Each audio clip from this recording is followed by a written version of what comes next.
자, 고1 통합과 제일 첫 단원에 나오는 우주의 탄생 부분이에요. 사실 이 파트는 지구과학과 화학을 약간 믹싱해놨는 거라고 볼 수 있어요. 그래서 보시면 우주가 어떻게 시작되어서 어떤 식으로 이제 진행하고 있는지, 그리고 입자들이 만들어지고 우주의 물질들이 어떻게 탄생했는지에 대한 이야기를 하고 있습니다. 그 전에 이 우주론이 나오기 위한 어떤 순서들을 역사적인 이야기를 좀 해볼 텐데, 예전에 그랬어. 아인슈타인이 정적 우주론이라는 것을 이제 주장해요.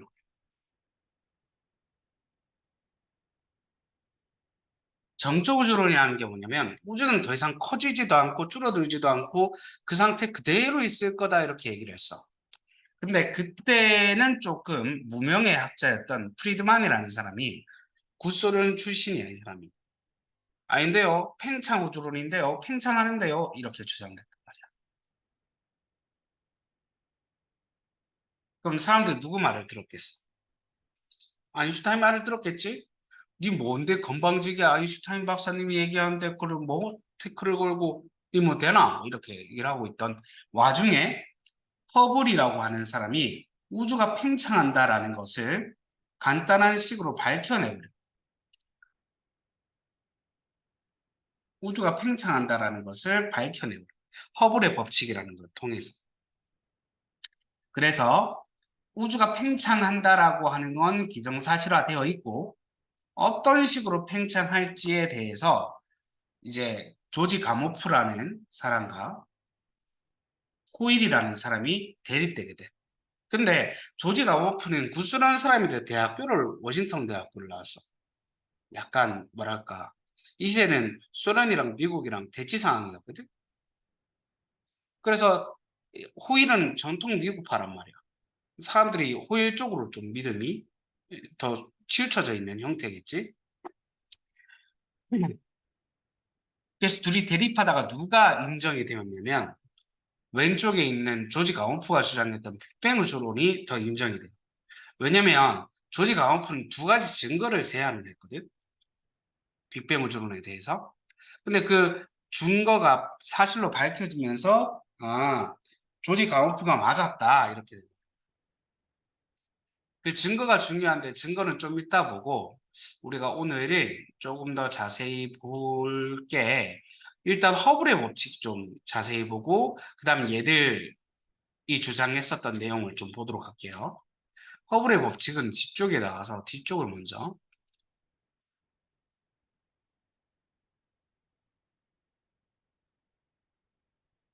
여기 나온 게 허블의 법칙인데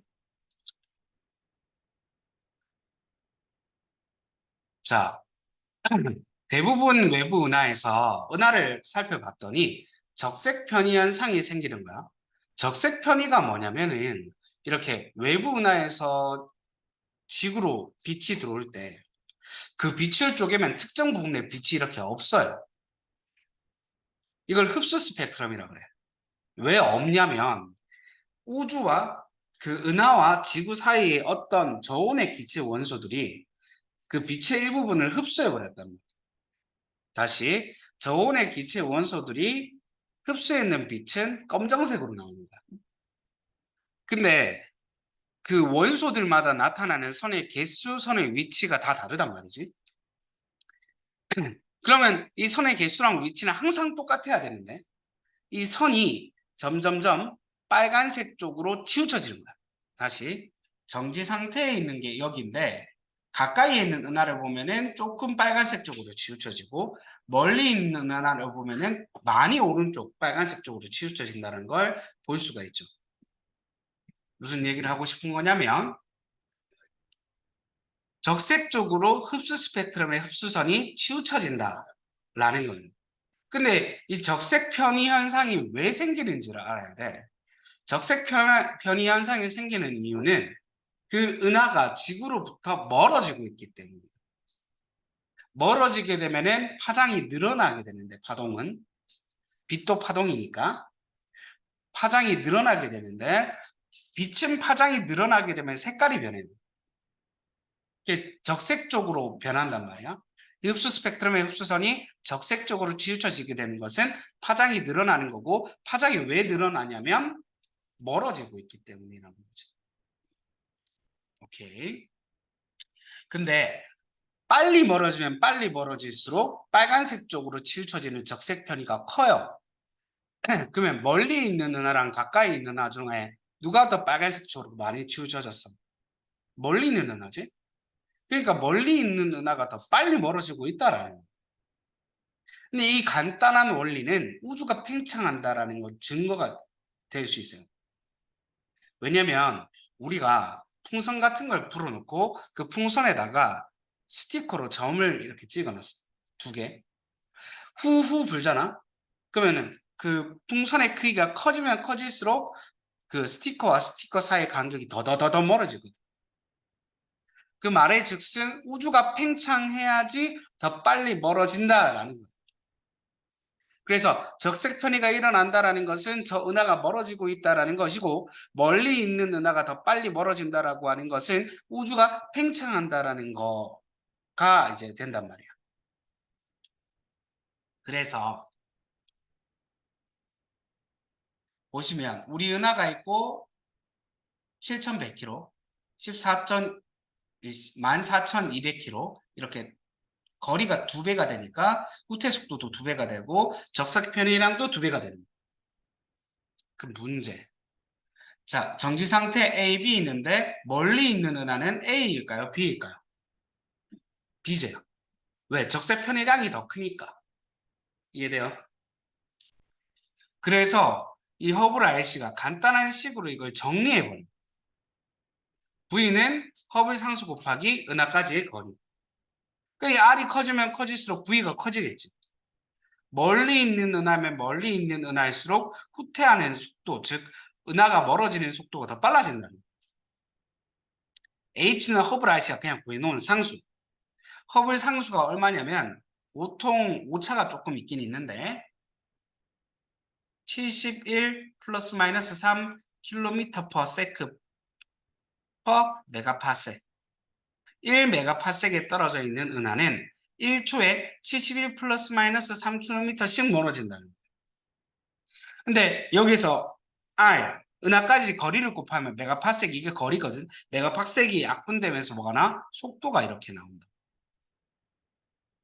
그래서 곱해지는 거리가 커지면 커질수록 후퇴하는 속도가 빨라진다 라는 게 되는 거고, 그러면 그래프를 봤을 때 X축이 거리, Y축이 후퇴 속도라면 기울기는 어떻게 되겠어요? X 증가량분의 Y 증가량. 그러면은 이걸로 보게 되면은 R분의 V가 되겠죠. R이 거리고 V가 속도니까. 그게 뭔데? 허블 상수값이에요. 그죠? 기울기는 허블 상수예요. H. 이게 가파르면 가파를수록 허블 상수가 큰 거예요. 별거 없죠. 멀리 있는 놈이 더 빨리 멀어진다. 라는 겁니다. 좀 더 문제 풀 때 보시고.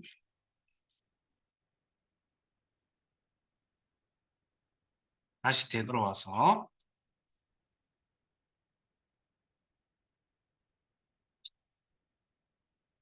자, 빅뱅 우주론을 주장했던 가모프와 정상 우주론을 주장했던 호일은 둘 다 똑같이 이미 그 전에 허블이 우주가 팽창한다라는 걸 밝혀냈기 때문에 기정사실로 깔고 가고 있는 것은 우주의 크기가 팽창한다라는 거예요. 둘 다 팽창한다라고 얘기를 해서 학자는 좀 다르지만, 근데 우주에 있는 물질이 그대로 있고 우주의 부피만 커진다 그랬단 말이에요. 우주에 있는 물질과 에너지가 그대로 있는 상태에서 우주의 크기만 커진다라고 얘기를 했는 게 가운프가 주장했던 이제 빅뱅 우주론이고, 정상 우주론은 우주의 크기가 커지는 거에 따라서 에너지와 질량도 같이 증가한다고 그랬어요. 그러면 우리가 밀도 얘기를 살짝 해볼 필요가 있는데, 밀도를 어떻게 구해? 비분의 질량이란 말이야. 그럼 빅뱅 우주론을 주장했던 조지 강호프는 질량은 그대로인데 부피만 증가한다고 그랬으니까 어떻게 될까? 전체적인 밀도는 감소해야 되겠죠. 그래서 밀도가 감소한다는 하고 에너지가 똑같은데 부피가 커져. 난로는 한 개인데 교실 크기가 점점 넓어져. 교실의 평균 온도는 떨어지겠죠. 그래서 온도도 감소하게 됩니다. 근데 정상우주론을 주장했었던 조지 가우프는 우주가 커지는데 질량도 같이 커져. 부피가 커지는데 질량도 같이 커지면 1분의 1, 2분의 2, 3분의 3. 즉 밀도는 일정해 버리는 거예요. 에너지도 일정하고 밀도도 일정한다. 왜? 부피가 커지는 거에 따라서 우주가 팽창할 때 새로운 물질과 에너지가 계속 생성되기 때문에 이렇게 얘기를 해요. 실제로 방송국에 나왔었어요. 라디오 방송에 누가 호일이 사회자가 물어봤어.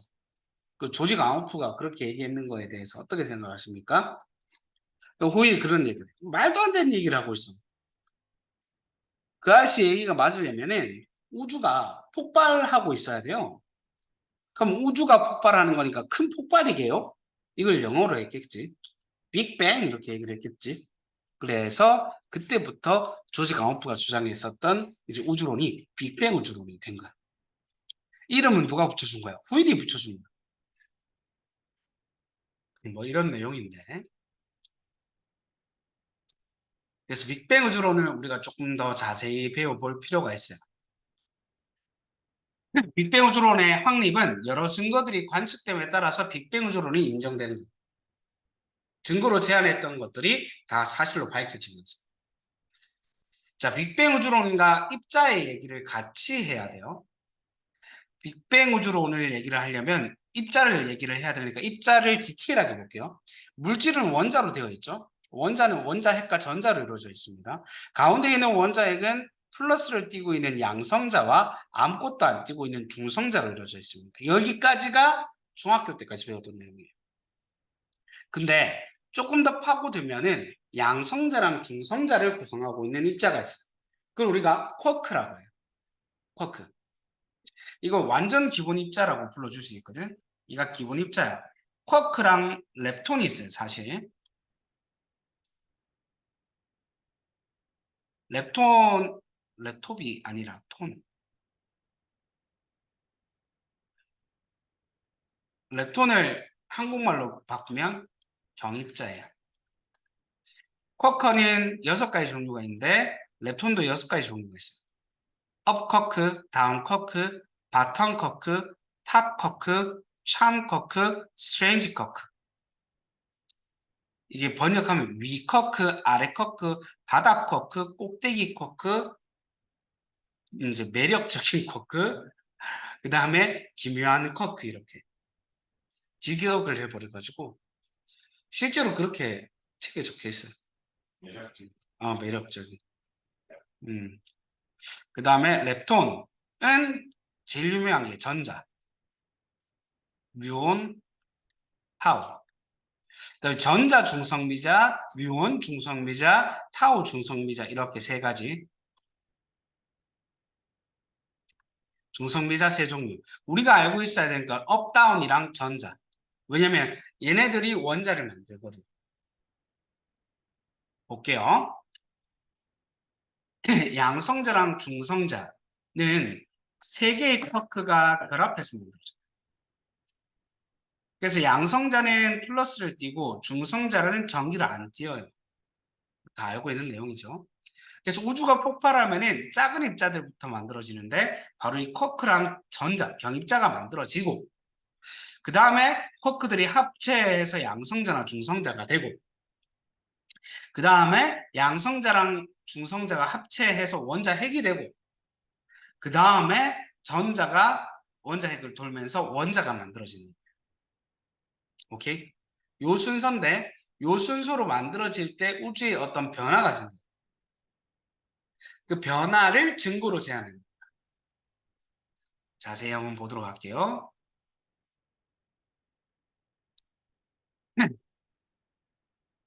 빅뱅 우주론에 따르면 빅뱅 직후 우주가 팽창함에 따라서 우주의 온도는 점점 낮아지면서 최초의 기본 입자 6개의 쿼크와 6개의 경입자가 만들어지고 걔네들이 합체하면서 수소 원자와 헬륨 원자가 생성되었다. 왜냐하면 수소가 원자번호 1번이고 헬륨이 원자번호 2번이거든.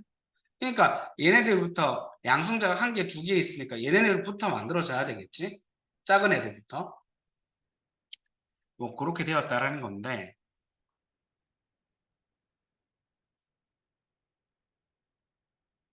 우선 빅뱅부터 다시 얘기를 해보죠.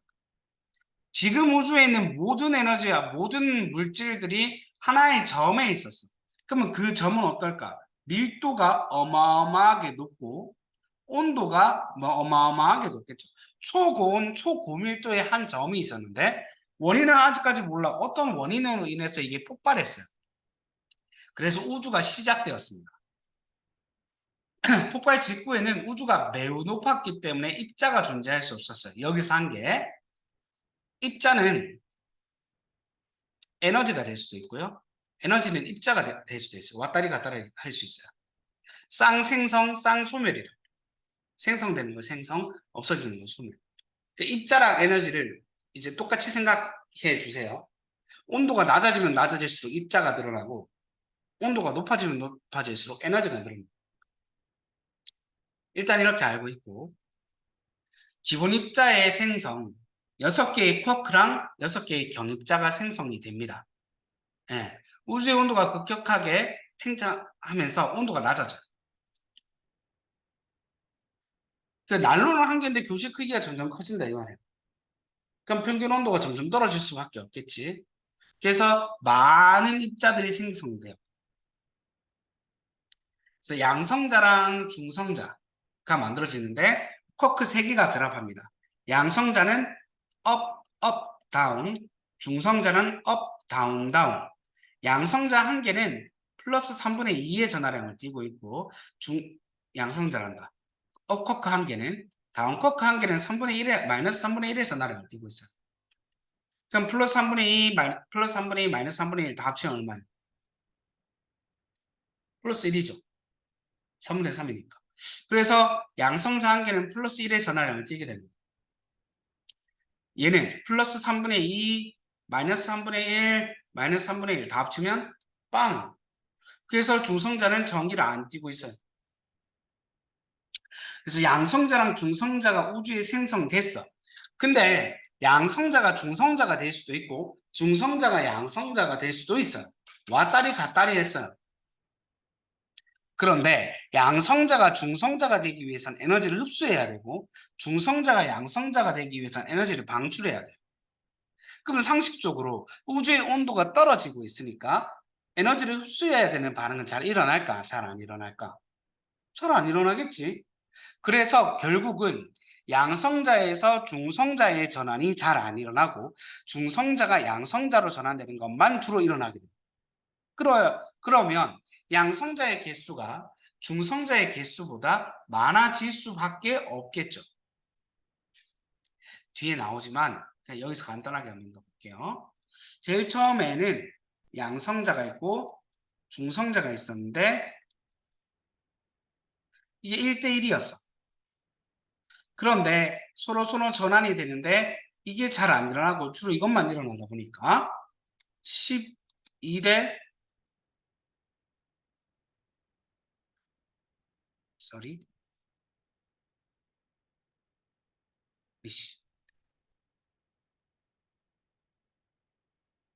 이것만 일어나다 보니까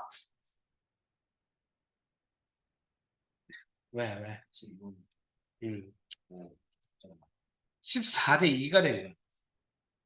즉 7대 1인데 이렇게 볼게요. 똑같은 거니까. 그러면 여기에 있는 양성자 2개가 오고 중성자 2개가 와서 헬륨 원자 핵이 만들어져요. 그럼 2개를 줬으니까 양성자가 몇 개 남았어? 12개 남았겠지? 근데 양성자 한 개면 원자번호 1번이고 그게 수소예요. 수소 원자 핵이 양성자거든. 그러면 수소랑 양성자의 개수가 몇 대 몇이 돼요? 12대 1이 되죠. 이건 개수비죠. 질량비는 어떻게 되게? 양성자랑 중성자는 질량이 거의 똑같아요. 그럼 12고 이거 한 개에 4잖아. 그래서 3대 1의 질량비를 가지게 돼요. 오케이? 근데 조지 가운프가 이걸 계산한 거야. 우주의 온도가 떨어져서 폭발하고 3분 정도 지나가게 되면 폭발하고 3분 정도 지나가게 되면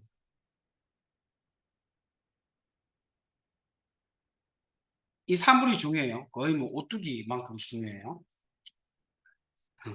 온도가 10억 켈빈 정도로 떨어지게 되는데 이때 수소 원자의 양성자와 헬륨 원자의 질량비가 3대 1이 된다. 개수비는 몇 대 몇이라고 그랬어요? 12대 1. 이렇게 됩니다. 우주 초기에 헬륨 원자핵보다 질량이 더 큰 원자핵이 그럼 그 뒤에 더 만들어질 수 있잖아요. 이게 수소 원자핵들이 그러니까 양성자 중성자들이 합체해서 이제 헬륨 원자핵이 되었는데 그래 치면 합체해서 헬륨보다 더 무거운 애도 만들어질 수 있어야 돼요. 헬륨 다음에 리튬, 벨륨, 뭐 붕소, 탄소, 질소, 수소들을 쭉 다른 애들도 만들어져야 되는데 더 이상 다른 애들을 만들어지게 못 만들어지게? 못 만들어져. 왜냐면 그게 지금 뭐 하는 거냐면 핵융합 반응하는 거야. 수소가 핵융합 반응해서 헬륨된 거야.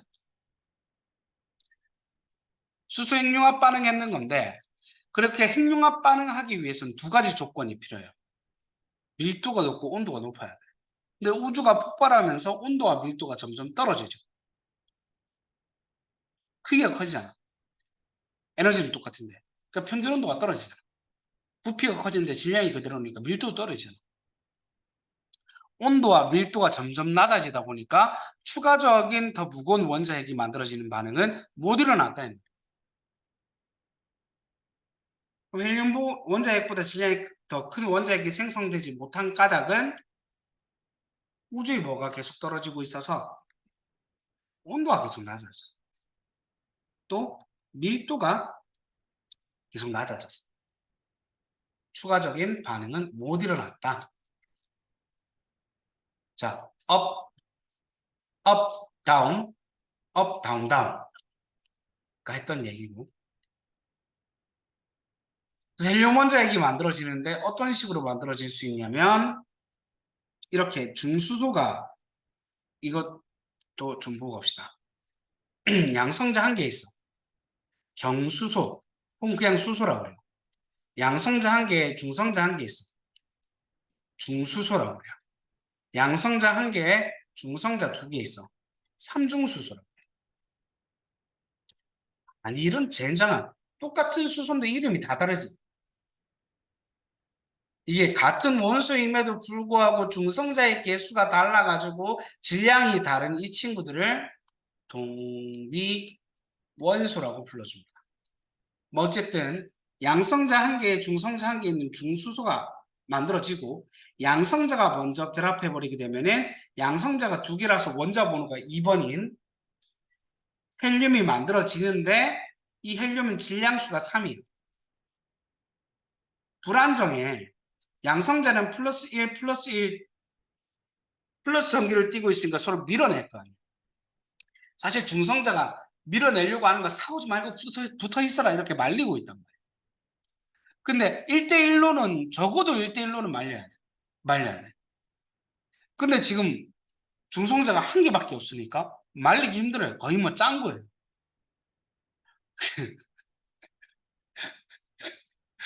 그래서 그 상황에서 빨리 중성자 한 개가 더 튀어나와서 결합을 해줘서 안정한 형태의 1대1로 존재할 수 있는 헬륨 원자핵이 만들어지는 게 첫 번째 과정.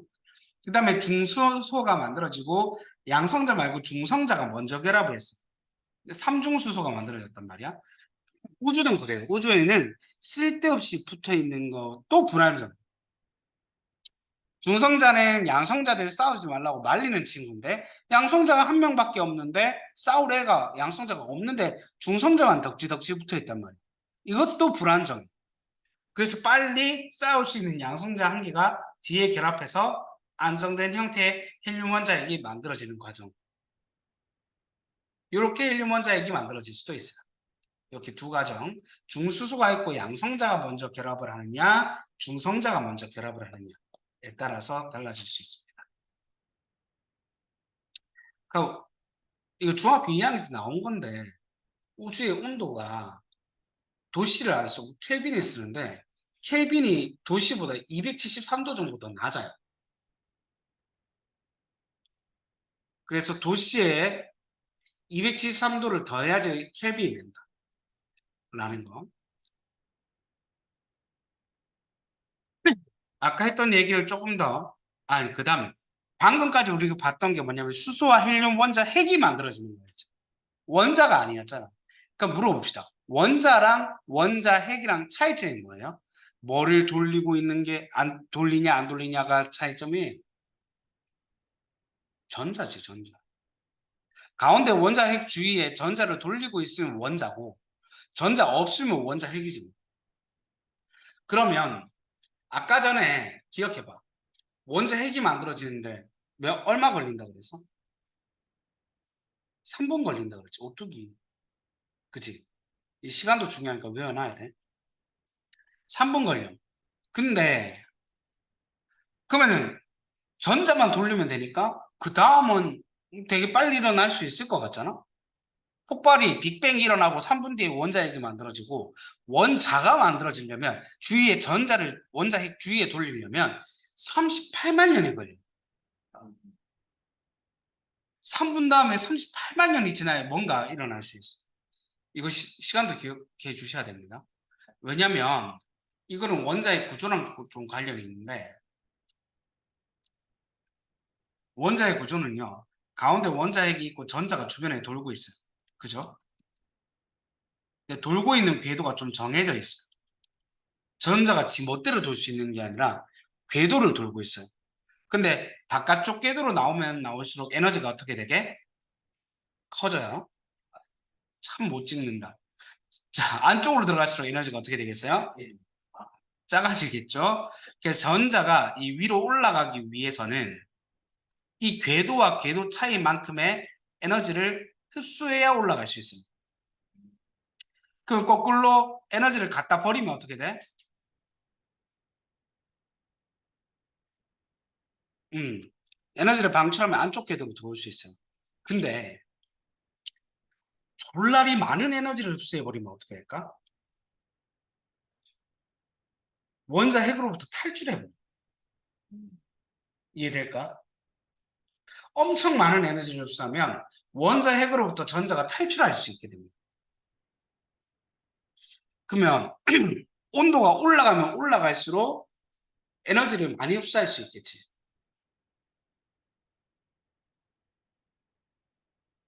에너지를 많이 흡수할 수 있겠지.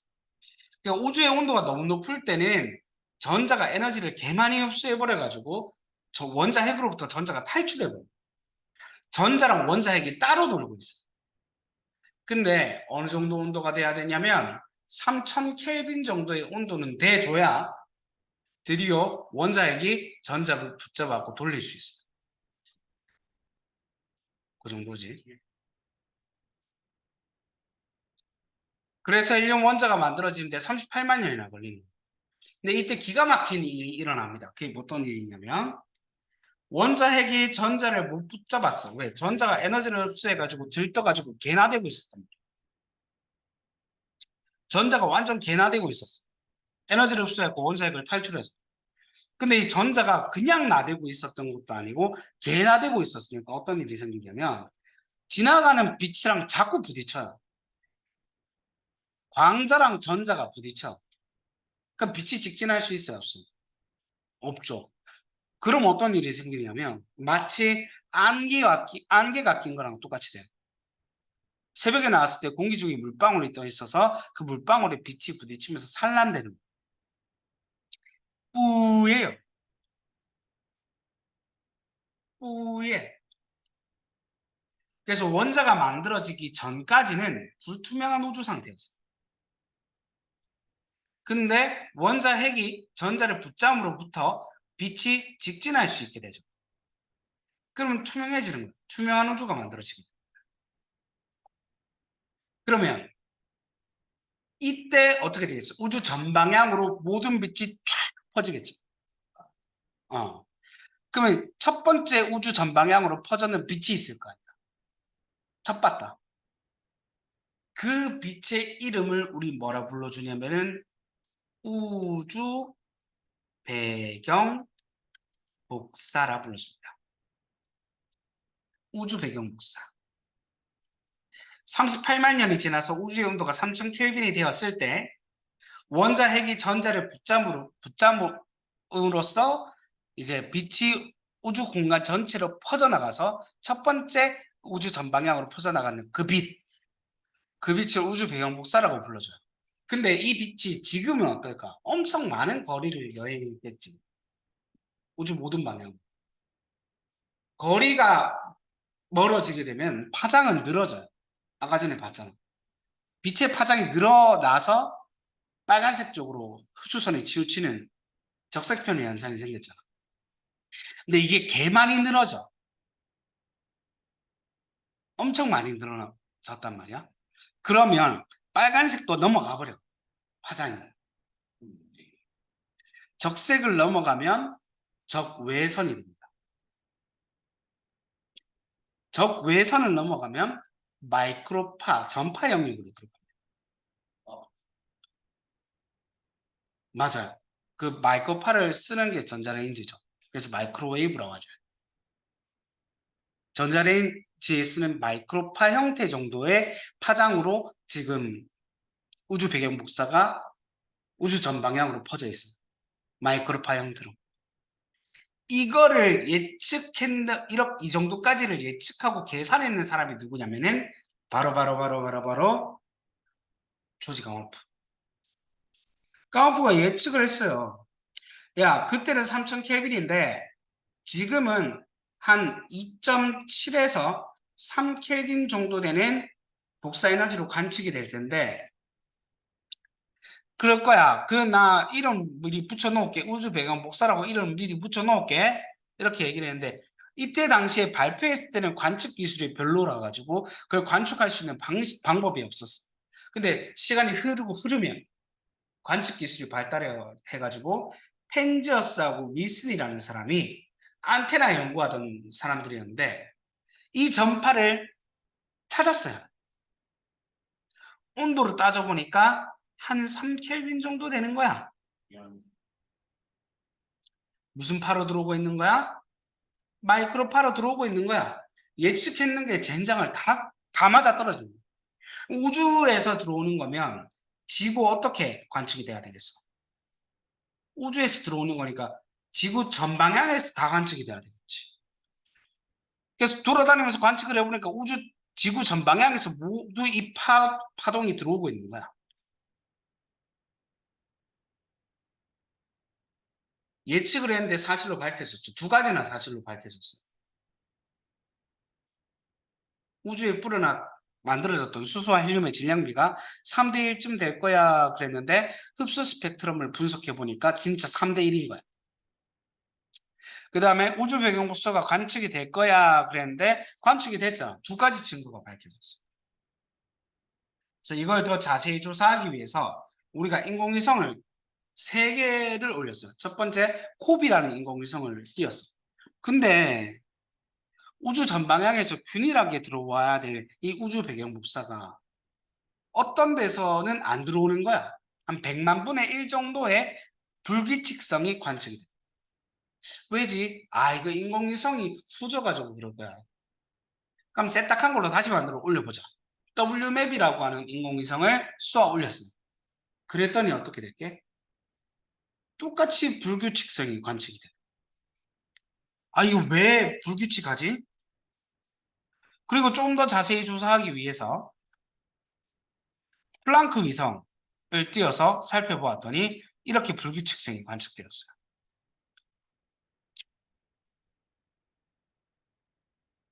이게 왜 이렇게 된 거냐면 어떤 데는 물질이 많이 있었고 어떤 데는 적게 있었던 거야. 그 빛이 지나가는데 여기를 통과를 못했는 거야. 물질이 많이 모여 있어서. 빛이 지나가는데 여기는 물질이 적어서 통과를 했는 거야. 그럼 우리 입장에서는 여기는 빛이 존재하는데 여기는 빛이 없겠죠. 이런 식으로 지구 전 지역에서 보니까 이렇게 불규칙성이 미세하게 차이가 생기는 거야. 아, 우주에 물질이 균질하게 퍼져 있었던 것이 아니구나. 이, 이 조건을 이용해서 별이 만들어지는 과정을 예측할 수 있게 되었어요. 그건 다음 시간에 배우고. 일단은 내용은 여기까지인데 조금 더 디테일하게 봐야 될 게 있어요.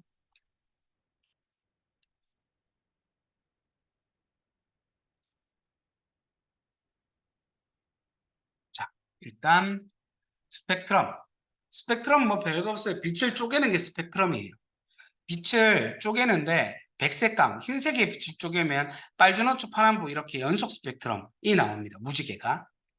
근데 저온의 기체 원소를 지나쳐 오게 되면 저온의 기체 원소가 빛의 일부분을 흡수해버려요. 처먹해버려요.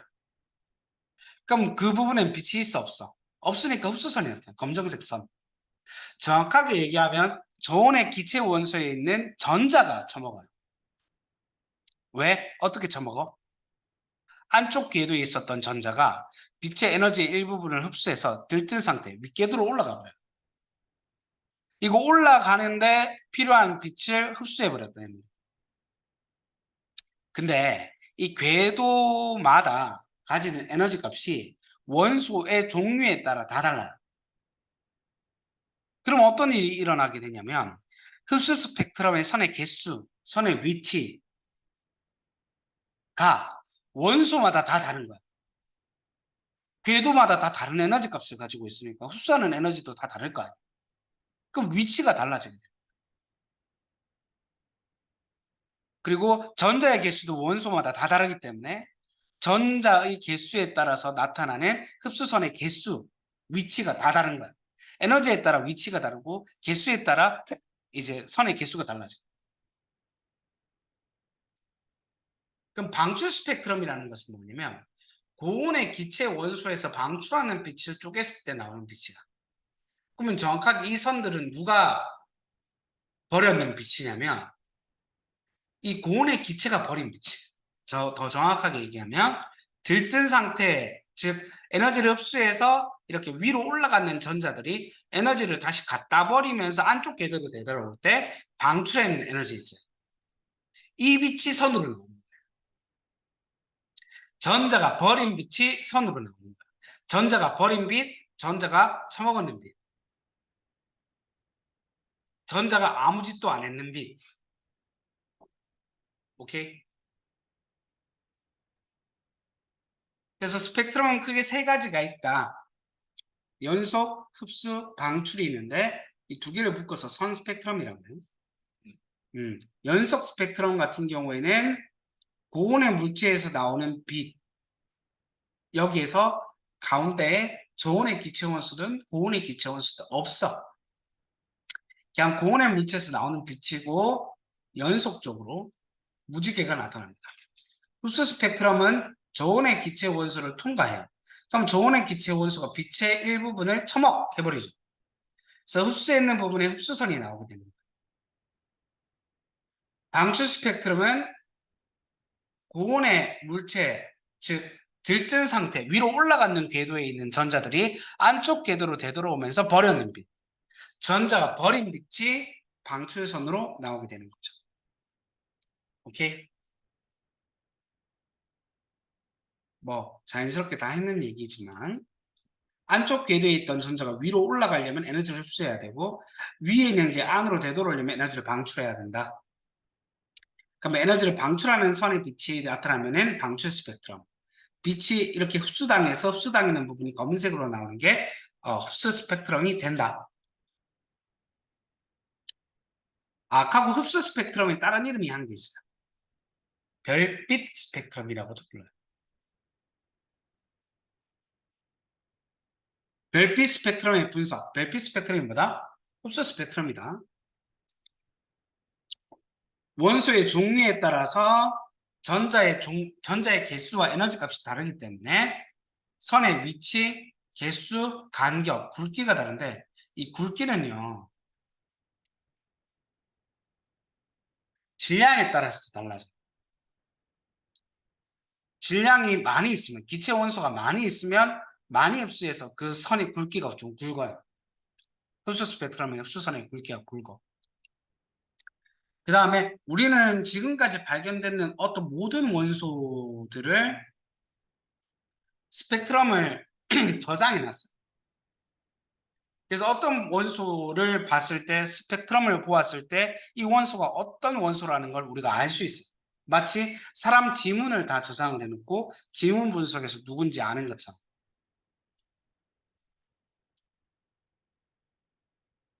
그래서 이 스펙트럼을 보면은 원소를 구분해 줄 수 있습니다. 동일한 원소에서는 어떻게 되겠어요? 이게 흡수 스펙트럼이든 방출 스펙트럼이든 흡수선과 방출선의 위치와 개수가 똑같이 나. 별빛의 흡수 스펙트럼을 분석하면은 질량비를 알 수 있습니다. 종류는 원소 그 흡수선의 위치, 개수를 보고 알 수 있고 질량비는 굵기를 보고 알 수 있어요. 불빵하면 질량이 많은 거예요. 봐봐, 이 밑에 보니까 흡수 스펙트럼이든 방출 스펙트럼이든 같은 원소니까 어떻게 돼? 선의 위치, 선의 개수가 똑같다라는 걸 볼 수 있죠. 태양과 지구 사이에서도 이렇게 흡수 스펙트럼이 나타나요. 프로먼호퍼라고 하는 사람이 발견했기 때문에 프로먼호퍼 선이라고도 불러요. 태양 흡수선을. 됐나요?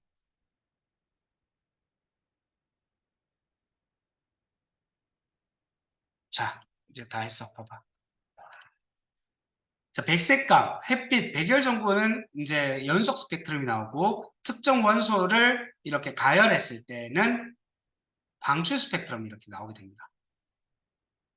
그러면 태양과 지구 사이에 있는 원소가 어떤 원소인지는 겹쳐지는 게 어떤 건지 확인해 보면 돼요.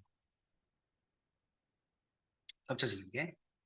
똑같은 게 겹쳐지면 그 사이에 이런 원소가 있었던 거예요. 근데 선이 하나라도 안 겹쳐지면 그 물질은 없었던 거야. 예를 들면 네온 같은 애들. 있어요, 없어요? 태양에는? 없어요. 오케이? 우주의 원소 분포. 우주를 구성하는 원소는 대부분이 수소예요. 원자번호 1번, 원자번호 2번이니까 만들어지기가 좀 빠르고 쉬워요. 어떤 식으로 관측할 수 있는데 스펙트럼 분석하면 알 수 있어요. 빅뱅 우주론의 예측이 어떤 거였냐면 빅뱅 후에 생성되는 수소 원자핵과 헬륨의 그 질량비가 3대 1이 된다 그랬어요. 근데 실제로 스펙트럼 분석해 보니까 74대 24 정도, 즉 3대 1의 비를 가지는 거예요. 그래서 예측했는 게 사실로 밝혀졌으니까 또 증거가 된 거죠. 좀 더 자세히 얘기하면 아까 했던 얘기인데 제일 처음엔 양성자랑 중성자랑 몇 대 몇이야? 1대1인데 얘가 얘로 변하고 얘가 얘로 변해서 1대1인데 양성자가 중성자로 변할 때는 에너지를 방출하고 미안 양성자가 중성자로 변할 때는 그 에너지를 방출하고 중성자가 음, 에너지를 흡수하는 반응이 잘 안 일어나요. 에너지를 방출하는 반응이 더 잘 일어난다고 그러죠. 우주의 온도가 떨어졌기 때문에. 그래서 중성자에서 양성자의 변환이 잘 안 일어나요. 그래서 양성자의 개수가 점점 많아져. 몇 대 몇이 돼? 7대 1이 돼. 몇 분 때? 3분 때. 그래서 양성자, 중성자의 개수비가 7대 1이 되면 이때 헬륨 원자 핵이 생성되게 되는데 이 양성자, 즉 수소 원자 핵과 남았는 헬륨 원자 핵의 개수비가 그래서 12대 1이고 질량비가 몇 대 몇이라고 그랬어요? 3대 1이 된다. 음,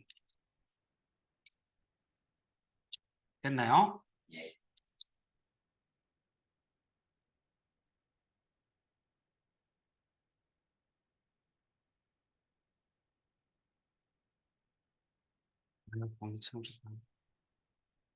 어쨌든 그렇습니다. 양성자에서 중성자로 변하는 잘 일어나는데 중성자에서 양성자에 변하는 미안 거꾸로 했다. 중성자가 양성자로 변하는 게 잘 되는데 에너지를 방출해서 양성자가 중성자가 될 때는 에너지를 흡수해야 돼서 이 전환은 잘 못 일어난다. 그래서 시간이 지나면 지날수록 양성자의 개수가 많아질 수밖에 없고 이게 7대 1이 되면은 헬륨 원자 핵이 생성이 되고 그래서 만들어졌는 이제 양성자와 헬륨 원자 핵, 즉 수소 원자 핵과 헬륨 원자 핵의 개수비가 10대 1이고 질량비가 3대 1이 된다. 네.